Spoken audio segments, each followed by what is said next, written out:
yi subscribing YouTube channel namu mai suna Gabdos TV. Kana ku bibiye mu a dukkanin shafukan sada zumunta. Kana a radio applications za ku iya sauraron Gabdos FM a duk inda kuke a faɗin duniya. Amincin Allah ya tabbata gare ku masu kallo da sauraro. Barkanku da warhaka. Barkanmu da sake kasancewa da ku a cikin shirin Duniyar Mawallafa. Shirin Duniyar Mawallafa shiri ne da hukumar gudanarwa ta kafar Gabdos Online Radio and TV Movie ta ɗauki nauyin kama ma'abota bibiyarta a kowace rana. Tare da ni Basira Abdul Gabdo Tongo. Muna a cikin littafin aikin zuciya kashi na 1 mallakin Lu'ubatu Isa Lawan, inda muka tsaya a maimakon kyautar da aka yi mata ta faranta mata rai sai ta ji wani masifar bakin ciki ya kama ta, domin idan a san samu ne a ce ‘yarta ce take yin wannan kyautar, dole ta ɓoye hassadarta ta nuna ta yi farin ciki da kyautar, ta yi godiya da sanya albarka suka fito. Suna fitowa farfajiyar gidan, motar Nur ta sanya kai cikin harabar gidan, da sauri ya fara fakawa ya fito ya sunkuya ya gaishe da mama, ta yi mishi sannu da zuwa gami da cewa ya aiki, ya amsa alhamdulillah. Ki jira mama na sanya a mayar da ke, ta ce a'a bar shi Nura, daga zuwanka sai kama hidima. Ya sanya hannu aljihu ya fiddo kuɗi masu yawa ya miƙa mata.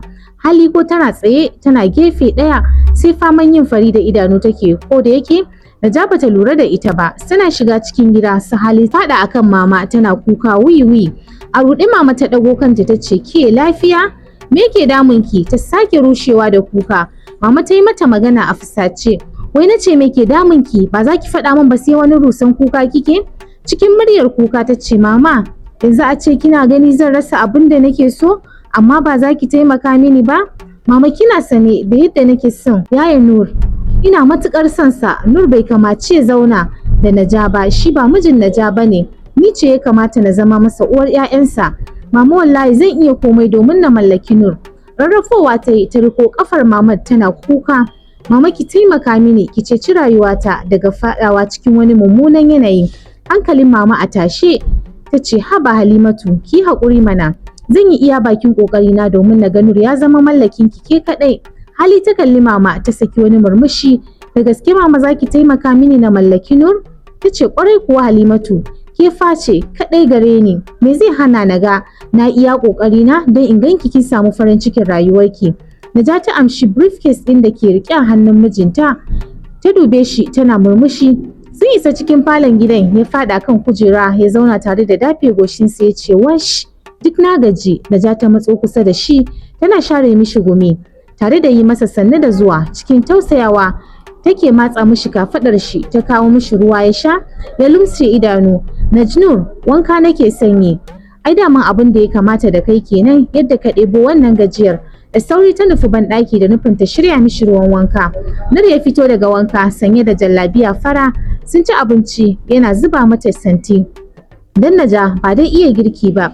Aka yi wa Naja daɗi domin abin da kowace mace take bukata kenan daga mijinta. Idan dai ta yi masa wani gwaninta ya yaba mata. Firgigit Nura ya farka daga baccin da yake sakamakon wani mummunan mafarki da ya yi. Ya soma addu'o'in da ake yi yayin da aka yi mummunan mafarkai. Ya mayar da duban sa zuwa inda Naja take kwance, ya rika tariyar mafarkin da ya yi cikin zuciyarsa. Wai gashi nan sun yi aure da wata har sun haihu. Suna ta shimfiɗa soyayya, yana ta gallaza ma Naja wulaƙanci, kuma bai gane ko wace ce ya auren ba. Yi ajiyar zuciya tare da share gumin da ke faman tsatsafo masa, sai ka ce wanda ya haɗi ƙota. Fatan shi dai Ubangiji ya haɗa shi da alkhairin da ke cikin wannan mafarki, sharrin da ke ciki kuma Ubangiji ya kawar musu da shi. Tashi yayi ya nufi banɗaki ya ɗauro alwala, ya fara gabatar da sallolin nafila. Ya daɗe yana koro addu'o'i tare da bukatunsa a gurin Ubangiji. Daga bisani kuma ya shafa addu'a ya koma makwancinsa, sai dai sam ya kasa rutsawa. Tunani barkatai ya soma zuwar masa rai. Naja tana zaune, wayar hannunta ce riƙe a hannunta, ta riƙa lambar Hali. Daga can ɓangaren Hali tana ganin lambar Naja sai ta yi tsaki, ta ki ɗaukan wayar har ta kai ta yi ta ringin har ta gama ba tare da an ɗaga ba. Naja ta sake kira a karo na biyu. Hakan ya yi daidai da shigowar mama ɗakin. Mama na shigowa cikin ɗakin ta dubi Hali ta ce Halimatu, ba kiran ki naga ana yi ba, wayar kika ki ɗauka har ta tsinke? Ta dubi mama ta taɓa baki ta ce mama Naja ce fa take ta wani faman nacin kirana. Mama ta ce da ita to ki ɗauka mana ki ji buƙatar ta. Ta ce wallahi mama a yanzu na tsani ko da jin muryar Naja ne bare ganin ta. Wallahi na tsane ta don tana rayuwa da abin da nake matuƙar marari da burin rayuwa da shi. Sai a yanzu na gane gaskiyar maganar da ake faɗa min. Sau da yawa ki sha faɗa min cewa idan za mu fita na daina yadda muna fita tare. Saboda ta fi ni kyau nesa ba kusa ba, za ta fi ni saurin samun saurayi mai hannu da shuni. Gashi ko hakan ta faru a gare ni. Mama wai har sai yaushe Nur zai zamo mallaki na ni kaɗai. Mama ta yi murmushi ta ce yaro ne dai, shi yaƙi ai ɗan zamba ne, da sannu za ki ƙwace shi ya koma hannunki ka cokan. Yanzu ɗauki wayar ki kira ta sai ki ce ba kya kusa shi yasa baki ɗauka ba. Hali ta yi tsaki ba dai ranta ba, ta ɗauki wayar ta fara lalubo lambar Naja. Ta kira ringin 1 zuwa 2 na 3, Naja ta ɗauka tare da yi mata sallama. Hali ta amsa ta ce kin kira bana kusa. Sai yanzu na ga miss call ɗinki. Naja ta yi murmushi ta ce ai dama tun da na ga baki ɗaga ba na san ba kya kusa ne. Idan an jima ki zo ki amshi wani sako da Nur ya bayar a kai wa mama da baba. Hali ta amsa to zan zo. Ta kashe wayar ba tare da ta tsaya ma ta ji wani abu daga bakin Naja ba, kuma ba su mai ko sallama ba. Mama ta ce ya aka yi ne? Ta ce wai cewa ta yi an jima na je na an so sakon da Nur ya bayar a bako. Mama ta keɓe baki ta ce ita dai ta sani sun ƙara cikin ribibin su daga ita har Nur. Ki maza ki shirya ki je ki gani. Cikin yanayin shagwaba Hali ta ce mama kin fa san bana son zuwa gidan nan, raina ɓaci yake na ga Naja tana rayuwa da abin da nake so. Mama ta ce ki daure ki je, wata rana ai gidanki ne, za ki zama mallakin gidan ke kaɗai ki mulki yadda kike so. Hali ta yi murmushi ta ce na gode mama, Allah ya bar min ke. Mama ta amsa da amin. Naja tana kwance a cikin falo ta ɗora kanta akan cinyar Nur. Sai hirarsu suke mai cike da nishaɗi da tsantsan soyayya. Sun shagaltu cikin hirar da suke yi. Hali ta iso cikin falon ba tare da ta yi sallama ba.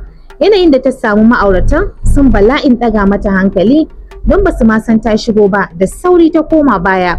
A bakin ƙofar shigowa falon ta tsaya, ta sanya hannu ta dafe ƙirjinta da take jin numfashinta yana fita da sauri-sauri yana mata dukan uku. Kanta ta ji yana sarawa, wani irin dunkulallen baƙin ciki ya zo ya tokare mata makoshi da zuciya. Nan da nan wasu 'yan siraran hawaye masu zafin gaske suka rika silalowa akan kumatunta.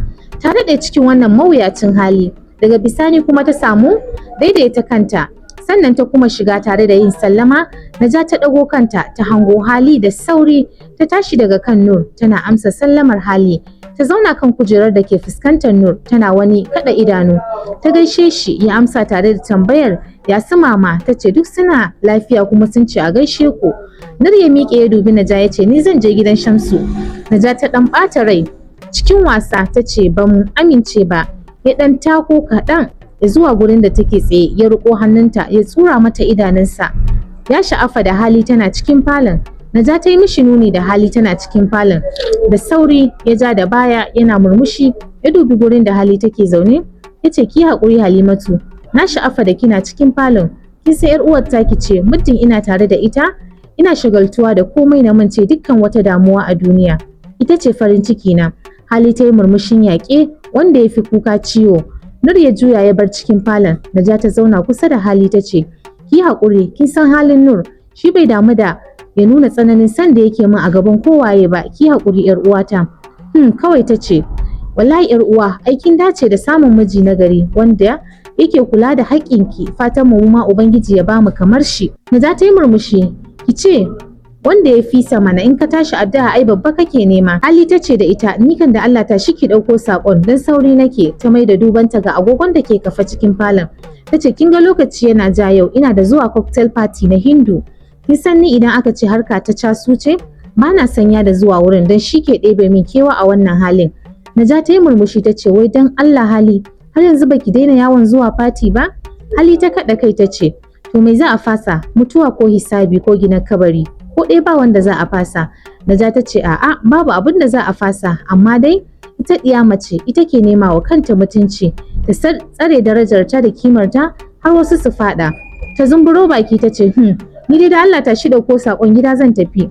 Naja ta miƙe ta nufi ɗakin baccinta, bata ɓata lokaci ba ta dawo hannunta riƙe da leda babba ta dire a gaban Hali. Gashi nan wannan leshin naki ne, sai atamfofi 'yan Ghana guda 2 na mama ne, wannan shaddar kuma a baiwa baba. Hali ta fakaici idanun Naja ta wani ɗan guntun tsaki ta miƙe tana cewa an gode ni zan tafi. ki jira na yi miki rakiya mana. Ta ce a'a ki bar shi, na faɗa miki sauri nake, ki zaman ki a gidan mijinki. Ta ja ledar da ƙarfi ta nufa hanyar da za ta fitar da ita daga cikin falon. Naja ta bi bayan Hali da kallo, a zuciyarta kuma tana tunanin me yake damun Hali cikin 'yan kwanakin nan duk ta sauya mata, bayan kuma ta san ba haka suke ba, ta rasa laifin da ta yi mata. Hali tana isa cikin ɗakin mama ta dire ledar da ke hannunta, ta dubi mama ta ce gashi nan, ko mai zaki da waɗannan atamfofin banzan oho, ni dai wannan leshin da ta bani ba zan iya ɗaura shi a jikina ba wallahi, dan duk na sa shi sai na ji wani baƙin ciki a raina. Haba sai ka ce ƙauyis, ta ma raina wayan mutane. Mama ta ce ai ni ma na dai amsa ne kawai, don 'yan magana suna cewa da babu gara ba daɗi, amma yarinyar nan duk ranar da burinmu ya cika za ta gane kuranta. Duk wannan nan da take ta yi da mu ba zai fishe ta ba, sai mun gasa mata aya a hannu. Wato mama har hango ni ma kike yi cikin gidan, yadda na zama matar gidan nake zuba mulki da isa da izza. Wallahi mama kin ji na rantse sai na ja ta raina kanta, wannan rirritawar da yake yi mata duk a banza, don sai ta zamar masa tamkar kumurci. Mama ta taɓa baki ta ce yo, ke har wata bakar fata na ji kina yi wa kanki, wai zama da kishiya ma kike son yi ne? Ai yadda ban zauna da kishiya ba, ke ma ba za ki taɓa zama da ita ba, ke kaɗai za ki kwashi daular ki a gidan, ke kaɗai ki bari akwai shirye-shiryen da nake yi ta yaro ba ta ƙarko, ki dai zuba min idanu ki gani, da zarar na kammala kintse na za ki ga aikin hannu. Hali ta tashi daga gurin da take zaune ta faɗa kan mamar tana murna, abin da ta ji mama ta faɗa ya matuƙar faranta mata rai. Wayewar ranar yau Naja ta tashi da wani zazzafan zazzaɓi, kwance take akan gado ta yi rufa da bargo, sai faman kakkarwar sanyi take. Nur ya shigo cikin ɗakin, hakan yayi daidai da juyawar Naja ta ce wash, Nur kaina nake jin tamkar zai faɗo min saboda tsananin ciwo da yake min, wani irin azababban ciwon kai da sanyi nake ji. A rikice Nur ya ƙaraso gurin gadon da take kwance, yayi saurin hayewa yana yi mata sannu. Ta riƙo hannunsa, wash Nur zan mutu ka taimaka mini. A razane ce bara na je na kira likita. Cikin rudu ya ciro wayarsa daga cikin aljihun rigarsa ya kira Dr. Samir ya ɗauka. Don Allah Dr. kai hanzari, Naja ce ba ta da lafiya. Dr. Samir ya amsa da cewa gani nan zuwa. Cikin ƙanƙanin lokaci ya iso gidan. Nur ta yi mishi iso zuwa ɗakin, ya shiga aikinsa yana yi wa Naja tambayoyi, tana ba shi amsa. Ya yi dubi. Nur ya ce dole sai an sanya mata drip don jikin nata yana da buƙatar ruwa sakamakon mugun kamun farat ɗaya da ya kama ta. Magunguna ya haɗa mata ta fara sha, sannan ya ɗaura mata ruwa ta samu bacci. Nur ya kira lambar mama ya sanar mata halin da Naja take ciki. Kamar da gaske mama ta nuna damuwarta sosai, don haka ta ce ga Hali nan zuwa kafin baba ya dawo. Ta kashe wayar ta zauna kusa da Hali da ke karatun wani littafi mai suna Doron Mage, littafin da ya ɗauki hankalinta. Ganin Hali bata da niyyar ajiye littafin ya sanya mama ta kai hannunta ta amshe littafin. Hali ta yi firgigit ta dawo hayyacinta ta kuma duban mama. Mama ta ce dama ce ta faɗo ta fara samuwa, damar da ya kamata mu dama kar a bar mu a baya. Mama ta sake gyara zamanta ta ce miki fa nayi dama ce ta samu, don yanzu wayar nan da kika ji na gama amsawa ba ta kowa ba ce face Nur. Nura ne ya kira ni. Hali ta yi wani tsam da idanunta akan mamar, ko kyaftawa ba ta yi. Ta kuma faɗa shi ya ce min wai bata da lafiya, don haka na ce mishi ga kinan zuwa don kula mata da gida har Allah ya bata lafiya. Saboda haka nake so ki amfani da wannan damar da muka samu ki rika masa kissa, kisisina da kinibibi irin ta mata, don ki samu ki janye hankalin shi daga bisani. Kuma kin ga sai soyayya ta biyo baya, ni kuma daga can gefe ina aiki na. Kin ga da kun fara soyayya ai shikenan sai maganar aure. Hali ta yi murmushi tare da buga wani uban tsalle ta faɗa kan mama. Kai mama, Allah ya bar min ke, ina son ki mama. Tashi maza ki haɗa kayan ki, mama ta ce mata tun da dama ta samu, muddin yana gida ki riƙa kasancewa cikin kwalliya da iya yi kala-kala, na san ba sai na koya miki ba. Hali ta ce sai mamata ina yin ki. Da sauri ta nufi ɗakin bacci ta ɗauko trolley ɗinta, saman loka ta buɗe wardrobe ta yi tsaye tana duban kayanta. Ta yi tsam da ranta tana tunanin wacce irin shiga ce ma ta fi dacewa da ta riƙa yi a gidan don jawo hankalin Nur kanta. Kayanta ta riƙa ɗaukowa tana loda su cikin jaka, sai ka ce wacce idan ta tafi ba za ta kuma dawowa ba. Ta gama shirin ta tsaf, ta janyo jakar har zuwa cikin falon da mamanta ke zaune tana taso shi a cikin receive. Mama, Hali ta kira ta, na gama shiryawa. Ta ce to je ki ga direba can ya kai ki, sai na zo duba ta. tsit cikin falon kake ji ba motsin kowa a gidan Naja, komai illa fankar sama da ke jujjuyawa. Ta waiga gabanta da bayanta bata ji alamun akwai motsin wani mahaluki ba, don haka ta ɗaga muryarta ta yi sallama. Nur yana jiyo sallaman yayi saurin ƙarasa watsa ruwa a jikinsa, ya saka farar jallabiya ya fito don ya ga mai sallamar. Hali ya gani, sai da ta yi wani wal da idanunta, sannan ta gaishe shi cikin siririyar murya, ta kuma lankwashe kalamanta, ta koro masa wata tambayar. Tun kafin ya amsa mata gaisuwar da ta yi mishi, ina Najar take, ko ba ta nan ne? Ya amsa gaisuwar gami da cewa haba tana nan. Daga ciki ina mara lafiya za ta iya fita zuwa unguwa. Hali ta yi far da idanunta ta ce na sani, ko har ta samu sauƙi? Ya ce ki shiga daga ciki. Bata so hakan ba, ta so a ce sun tsaya sun ci gaba da tattaunawa don ta fara aika masa da saƙonninta tun da wuri, saboda Hausawa suna cewa a bari ya huce shi ke kawo rabon wani. Ta kai hannu ta murɗa murfin ƙofar, ta hango Naja kwance akan gado, ta yi rufa da bargo kamar gaske. Hali ta isa wurin gadon, ta ruɗe tana kiran sunan Naja. Naja ta waigo a hankali ta cire bargon da ta yi rufar da shi, ta yunkura za ta tashi zaune. Hali ta yi saurin ƙarasa isa gadon, ta riƙe Naja ta yi mata sannu. Hannun da aka liƙa mata ƙarin ruwan. Hali ta riƙo fuskanta tana ɗauke da yanayin tausayawa. Kin ci abinci kuwa? In ji Hali take tambayar Naja. Ta ɗaga mata kai. Hakan ya yi daidai da shigowar Nur cikin ɗakin. Ya zauna bakin gadon da Naja ke kwance yana tambayar ta yanzu me kike buƙata? A hankali cikin yanayin dishewar murya ta ce bana buƙatar komai, bana jin daɗin bakina, ji nake yi yana min lami. Hali ta yi tsagal ta ce a Naja hakan ba zai yiwu ba, dole ne ki daure ki sha ko da shayi ne, saboda ciwo babu cin abinci ba zai yi saurin warkewa ba. Da fificin mayafi da Hali ta rufe jikinta da ta cire, sanye take da wata banzar doguwar riga ta leshi wadda ta yi matukar kama mata jiki. Wani gidan mazauni aka yi mata, ta yi masifar kama mata jiki, ko maya aka yi ta saka ta a jikinta, kasancewar wuyan rigan irin wuyan nan ne na maza aka yi mata. Hakan ya baiwa mamar ta fitowa damar waje. Bara na je na haɗo miki. Ta nufi ƙofar fita daga ɗakin, ba jimawa ba ta dawo hannunta riƙe da kofi, sai ƙaramin cokali a cikin kofin. Jujjuya shayin da take, ta zauna gefen gado ta miƙa mata kofin.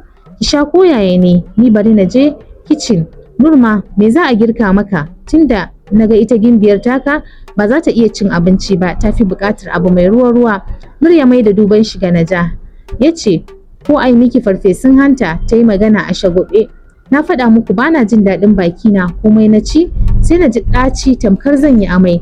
Tunda ba za ta ci ba, ai sai na girka maka kai kaɗai. Ya ce ki bar shi, idan an jima zan je restaurant sai na yi mana take away dukkanmu. Masu kallo da sauraron mu anan za mu ɗiga mu shirin aya, sai kuma gobe idan mai duka ya kai mu za ku ji mu da ci gaban littafin aikin zuciya kashi na 1. A madadin hukumar gudanarwa ta kafar Gabdas Online Radio and TV da ta ɗauki nauyin kamuku, Basira Abdul Gabda ta muke muku fatan alkhairi. Bisalam.